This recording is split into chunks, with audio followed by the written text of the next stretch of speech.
Nya, naadlok ka. Nya, unsa naman ang sanina ni mo? Anong parte naman po ng hugawa? Unsa naman po di mong gidulaan dito? Unsa naman po di mong gidulaan dito? Dili. Nagunsa man ka dito? Samok. Nagsamok ka?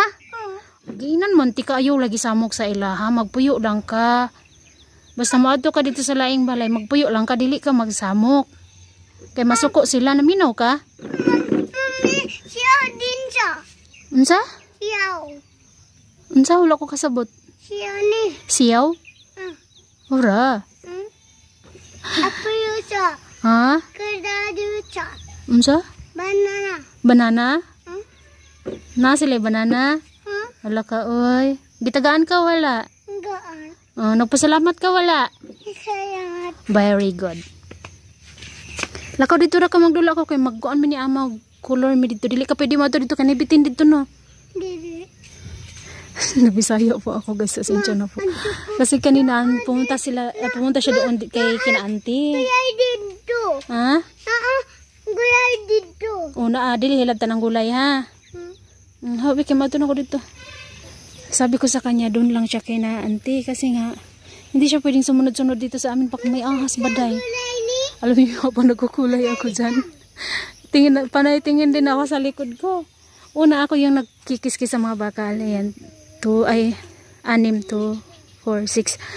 na bakal yung kiniskisan ko. Tapos si Ama yung tagasunod na kulay. Tapos yung sa dulo doon, nung banda ng may maraming butas-butas sa lupa, hindi na ako nagkiskis. Sabi ko, Ama, stop muna tayo dito na side. Kasi dyan, next time na yan. Kasi ayaw kong pumunta doon. Takot ako dahil maraming butas ba.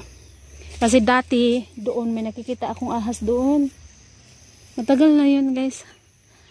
So, sabi niya, sige ako yung magkiskis. Tapos ikaw na lang yung magkulay.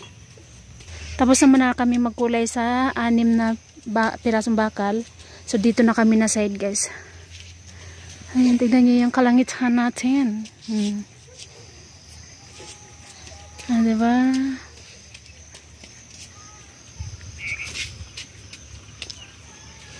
Yung malangka, oh. Ayan. Oh, dira ka, magduyan ka diha. Duyan. Pasensya na po kayo kung nagbibisaya ako dahil pag kami lang talaga ng mga bata nagbibisaya talaga ako. Hindi ako nagnunipali. Pero alam naman nila sila. Madalas yung kunwari nagbibisaya ako sa kanila, yung sinasagot nila sa akin is Nepali. So dito kanina ako yung naglinis dito kanina. Diyan ko nilagay yung damo. Tapos yung tanglad natin, tinanggalan ko ng mga laya. Yun. Diba? Tunog ng ano, oy. Ayan na.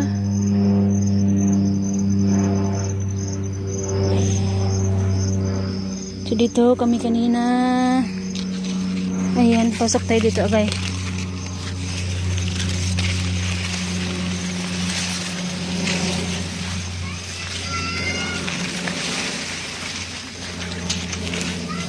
Nagawa ako ng pangputol ng damo guys kasi doon na side putulan ko ng damo saka kami dadaan.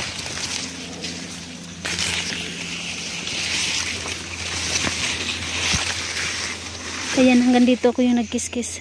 Tapos ako na rin yung nagkulay na ito. Kasi na yung ampalaya natin. Marami na rin bunga yung ampalaya guys. Ayan. Dito, puyag-buyag, hindi talaga ito naubusan ng ampalaya. Ito, ampalaya na ito malaki. Doon siya sa likod, nahulog. Doon siya sa banda na side sa kabila ba. So hinila ko, pinunta ko dito. Kukunin ko yan mamaya pagpalabas na kami. Ayan, dyan o. Marami. Dyan din ako din yung nagkulay. Pero sa Ama na yung nagkiskis. Dito yung sinasabi ko, natakot ako guys. Kasi tignan nyo ba naman. Butas dyan, butas dito. Butas yan dyan, mga bato na yan. Butas doon. So takot ako dahil. Tapos yung papakita ka sa inyo guys. Tignan nyo.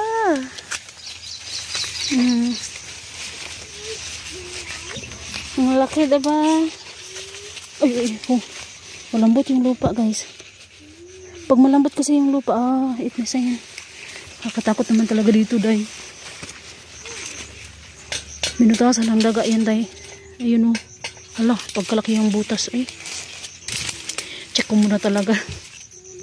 Tinakpan ko, day. Yung butas, ala. Hanggang dito, day, yung ano, guys. Ay, Diyos ko, Mariusip in town. Si Ama kinuha na niya yung kiyo. Kinuha na yung talong. Ayan. Dan, tignan niyo, daming sobra. Daming bunga. Takot talaga ako dito dahil yung ba, parsi say na awila ka. Yung lemon din natin dayo, tignan yung daming bunga day. Ay basta day, takot yun ako day. Ito hindi to puputulin kasi ito yung ginagawa namin pangwalis pag winter eh. Pag winter saka lang namin to puputulin. Kasi kung wala kang walis, no, don't worry, may ano tayo ganyan. So yan, nandun na si Ama day ah. Nga, asilo na mo. Kat dun sa?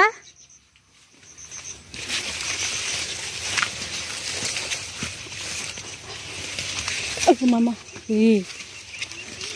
Daw na.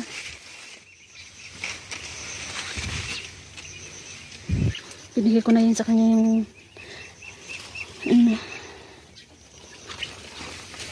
yung sundang para siya na yung magputol.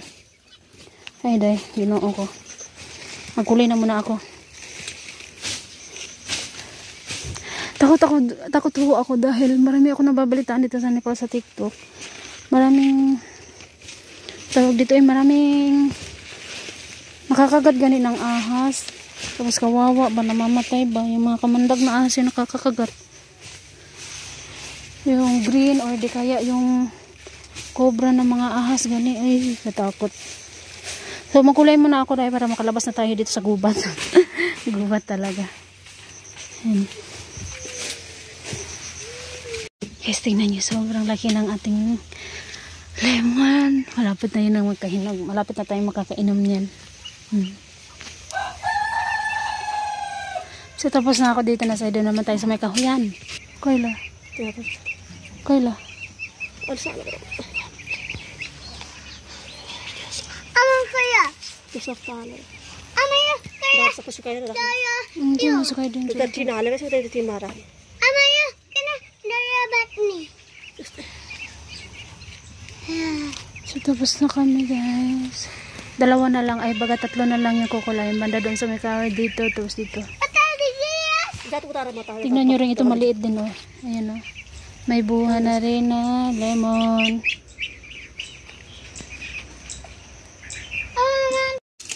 Ayan guys, dahil tapos na kami magkulay, dito naman kami sa mga kahoy. Tinanggal namin yung mga kahoy doon banda. Nilagay namin yung malalaki dyan. Tapos yung maliliit, kinuha namin para putulin na siya ng maliliit. Para italit, para din ano, malinis ba. Kanina ako yung nag-ano na ito. Ngayon yung binan ko naman. Kasi mga gulay kinuha na rin. Habang nag-ano si Ama ng kahoy kanina doon sa loob, natanggal yung isang pirasong lemon. Wala kaming kuryente at paulan na naman, kaya binibilisan talaga namin to.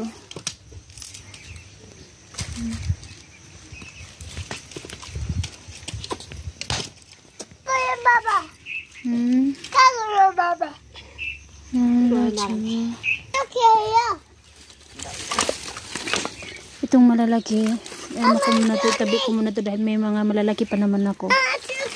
Doon. Kaya yung maliliit yung kailangan ko. Pero once paggawa tayo ng apoy, eh, mabilis siyang maging apoy. Mabilis gumawa ng apoy ba? Pag ganito kaliliit or mas maliit pa. Bago eh. Bakit na kaya? Marami yung nakuha guys, pero nagbigay sa dalagita. Nausta, nagbigay ng 3 or 4 na siguro yung piraso.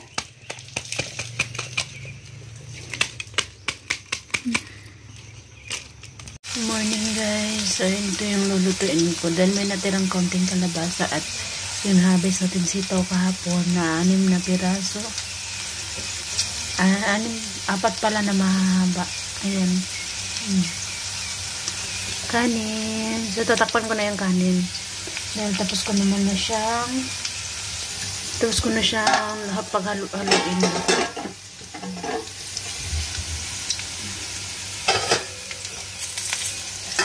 Takpan na muna natin yan para lumambot ka agad.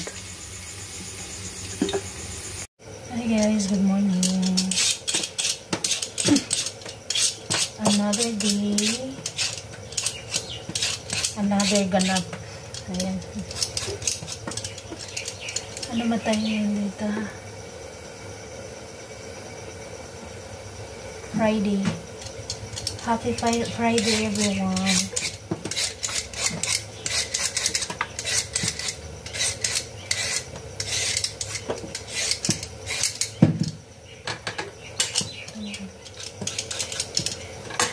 Kahapon ito din yung ulam namin. Itatas mix lang din. Mix patola.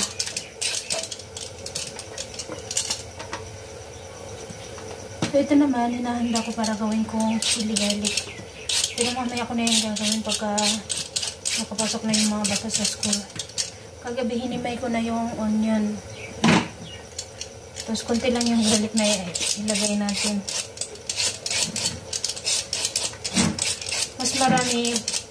Mas masarap pag maraming garlic na nilagay. So, kontian ko lang kasi baka maubos yung garlic natin. Ang importante magka-amoy lang siya ng garlic gani. So, ito na 4 na piraso na patola.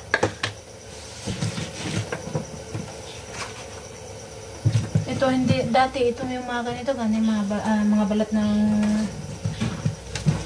mga gulay or mga prutas ba dyan, pinatabi ko talaga dati tapos pinapangdilig ko sa aking halaman o sa aking mga tanim. Pero yung biyanan ko binibigay na nila sa pato.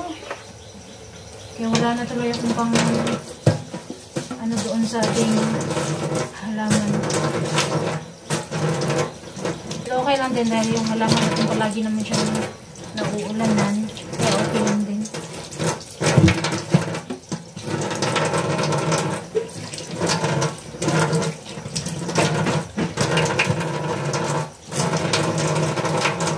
Yung sili, din to guys, from garden din ito na sili. Ayan na. Tapos ito rin. Yung ito sa side to dito sa harap ng dirty kitchen lang namin. Ito. Dami no. Green na green talaga siya. So ibig sabihin yan maanghang talaga to. Tapos ito naman doon to sa kabilang kinaama banda. Tapos itong garlic, syempre ito pang garden din natin to, yung dati pa to yung winter. Hindi ko pa nababalatan, so mamaya ako nababalatan to. Tapos dito, ayan, nagisa na ako dyan ng patatas. Ito na yung ulam namin. Tapos sa mga bata naman, ayan, itlog. Tapos, ayan, ano yun siya guys? Kalabasa mix sitaw. So, ayan na siya guys, oh.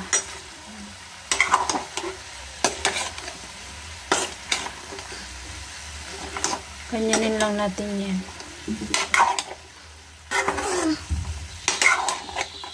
So, hindi ko inubos kasi parang medyo marami na siya. May dalawa akong itinabi.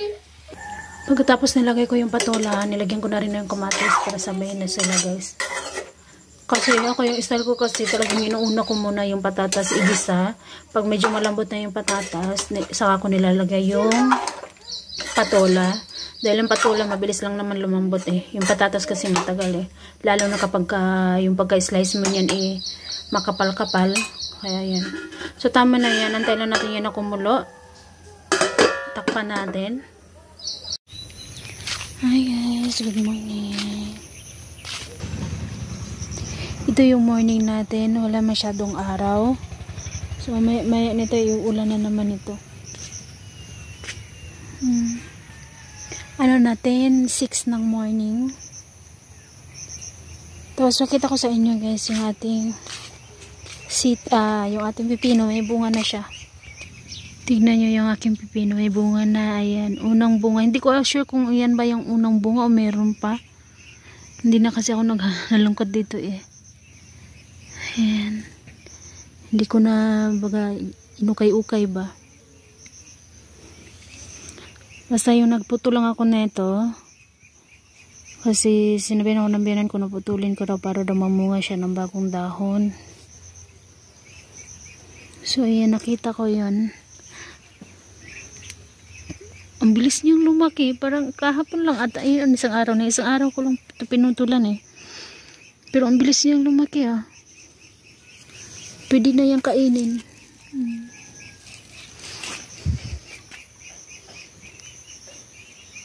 Malinis na rin dito.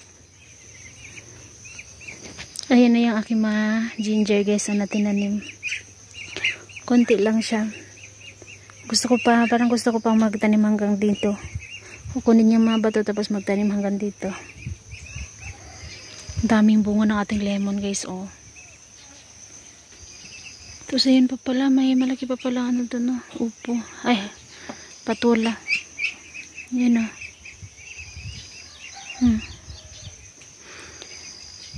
Ako lang dito mag-isa, si RJ andun kina Jano, talagita ba, kapitbahay namin. Sobrang dami ng bunga ng lemon.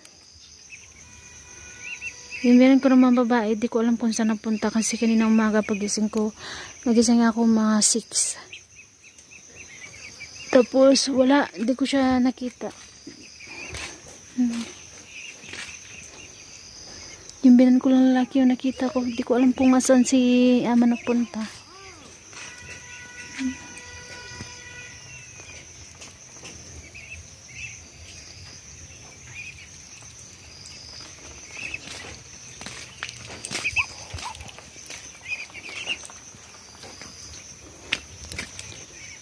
Yung gabi ni na ante.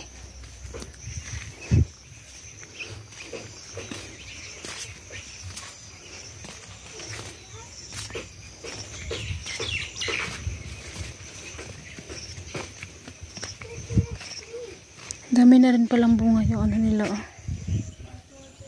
Daming bunga, daming bulaklak ba.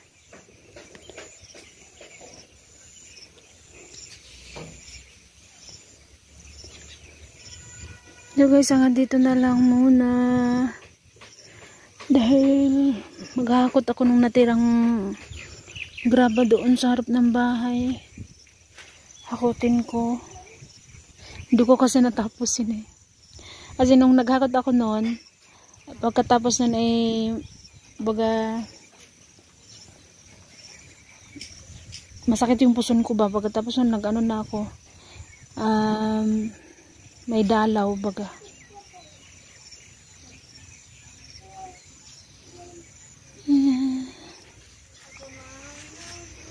Guys, hanggang dito na lang muna. Bye-bye po everyone.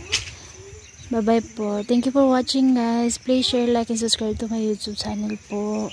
And don't skip the ads na rin ho please po. Bye-bye guys. Bye-bye.